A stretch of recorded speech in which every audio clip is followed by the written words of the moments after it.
26 எலெக்ஷனுக்கு நீங்கள் என்ன மக்களுக்கு சொல்லிட்டு இருக்கிறீங்க, ஹோப் கொடுக்குறீங்க?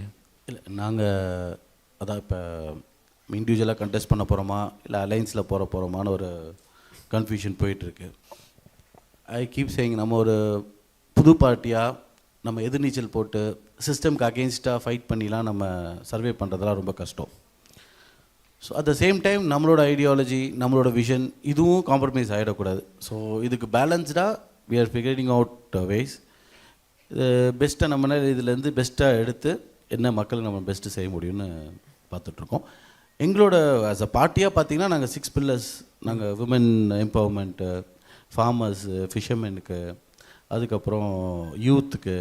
ஸோ இது மாதிரி நாங்கள் நிறைய பேர்த்துக்கு வந்து ஒரு டூரிசம் இதெல்லாம் ஓவராலாக அந்த ஸ்டார்ஸில் எப்படி நம்ம இதை எம்பவர் பண்ணலாம். இப்போ பர்டிகுலராக அந்த விமன்ஸ் டெவலப்மெண்ட்டுக்காக நிறைய ஸ்கீம்ஸ் ஆல்ரெடி அனௌன்ஸ் பண்ணிட்டேங்க இல்லையா? அதில் அனௌன்ஸ் பண்ணோம். என்ன ஒரு நல்ல ஒரு இஷ்யூனா அந்த அனௌன்ஸ் பண்ணதில் அந்த ஷீ மார்ட்னு ஒரு கான்செப்ட் ஒன்று எவ்ரி டிஸ்ட்ரிக்டில் வந்து விமன் எம்பவர் பண்ணி அவங்க தயாரிக்கிற பொருளை அங்கேயே ஒரு மார்க்கெட் மாதிரி விற்று அந்த அவங்க பண்ணக்கூடிய ப்ராடக்டை நம்ம டெக்னாலஜி மூலிமா, மொபைலில் ஆப் மூலிமாவும், இ-காமர்ஸ் மூலிமா குளோபலாக எப்படி விற்கலான்னு சொல்லி நம்ம பிளான் பண்ணிகிட்டு இருந்தோம்.